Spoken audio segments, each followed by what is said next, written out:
Hai dan salam sejahtera. Kami dari Kumpulan 10 akan mempersembahkan video kami yang bertajuk Masalah Emosi Pelajar UKM sepanjang Perintah Kawalan Pergerakan PKP di bawah kursus Pengurusan dan Analitik Data sesi 2021. Sebelum itu, kami akan memperkenalkan ahli kumpulan kami.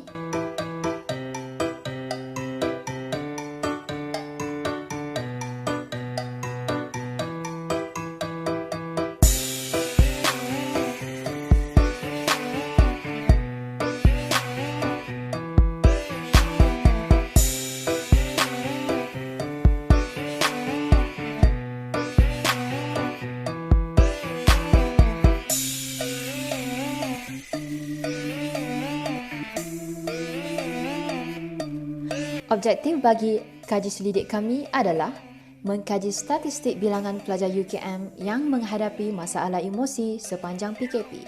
Seterusnya, mengenal pasti punca masalah emosi di kalangan pelajar UKM sepanjang PKP dan yang terakhir, menganalisis cara pelajar UKM mengatasi masalah emosi. Jenis data yang digunakan untuk tugasan ini adalah data primer, di mana ia merupakan data yang dicerap oleh kami melalui soal selidik. Jenis data yang dipilih adalah pengumpulan data secara kuantitatif dengan menggunakan kaedah soal selidik atau Google Form. Hasil data yang diperoleh dari soal selidik dijadikan sebagai data berstruktur. Data berstruktur mempunyai organisasi yang paling teratur dan membantu kami untuk mempersembahkan data dalam bentuk jadual dengan lajur dan baris. Berikut merupakan poster kumpulan kami.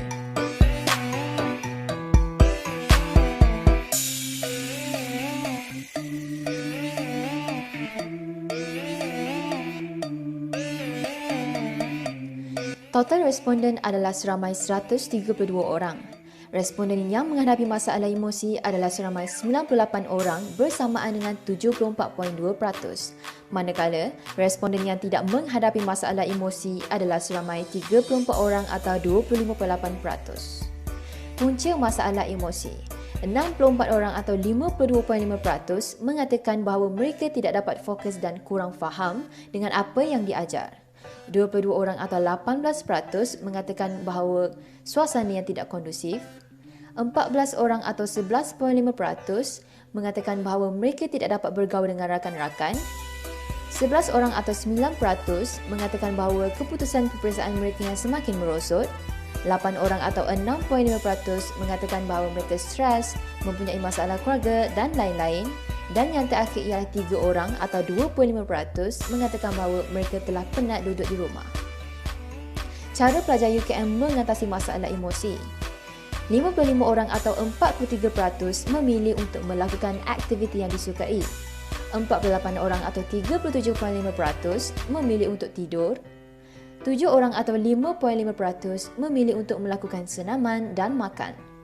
Dan yang terakhir, 11 orang atau 8.5% memilih untuk pergi ke pantai, bermain permainan komputer, menyendiri dan lain-lain.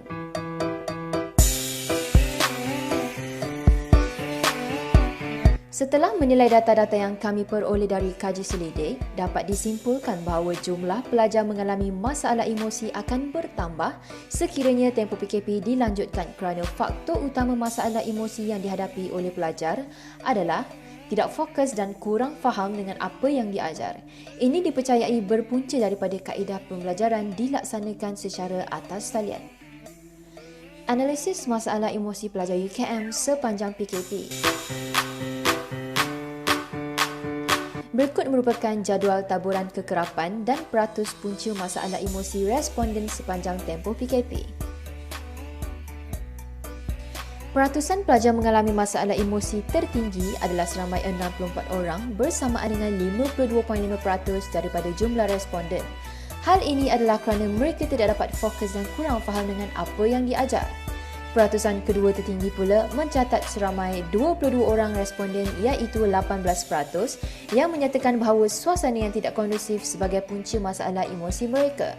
Seterusnya, faktor tidak dapat bergaul dengan rakan-rakan mencatat bilangan responden seramai 14 orang atau 11.5%. 11 orang atau 9% responden mengalami masalah emosi akibat daripada keputusan peperiksaan yang semakin merosot. Tambahan pula, faktor lain seperti stres, masalah keluarga dan banyak lagi mencatat seramai 8 orang atau 6.5% responden, diikuti dengan faktor penat duduk di rumah yang mencatat seramai 3 orang bersamaan dengan 2.5%. Seterusnya ialah jadual taburan kekerapan dan peratus cara mengatasi masalah emosi responden sepanjang tempoh PKP. Majoriti responden mengatasi masalah emosi mereka dengan cara melakukan aktiviti yang disukai seperti membeli belas secara atas talian, menonton filem dan lain-lain. Hal ini kerana 55 orang atau 43% responden memilih pilihan tersebut. Seterusnya, 48 orang atau 37.5% responden memilih untuk tidur bagi mengatasi masalah emosi yang dialami. Manakala 11 orang iaitu 8.5% responden menyatakan bahawa pergi ke pantai, bermain permainan komputer, menyendiri dan banyak lagi sebagai cara untuk menenangkan emosi mereka.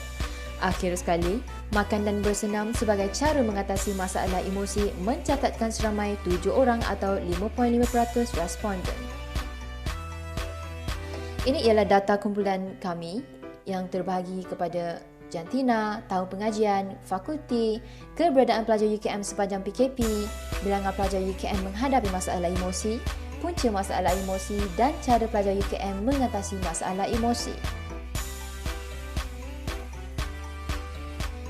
Rumusannya, data kumpulan kami menunjukkan majoriti responden mengalami masalah emosi sepanjang tempoh PKP. Dipercayai bahawa punca utama pelajar mengalami masalah emosi adalah kerana mereka tidak dapat fokus dan kurang faham dengan apa yang diajar. Majoriti pelajar UKM mengatasi masalah emosi adalah dengan cara melakukan aktiviti yang disukai seperti membeli belas secara atas talian, menonton filem dan lain-lain. Sekian saja dari kumpulan kami.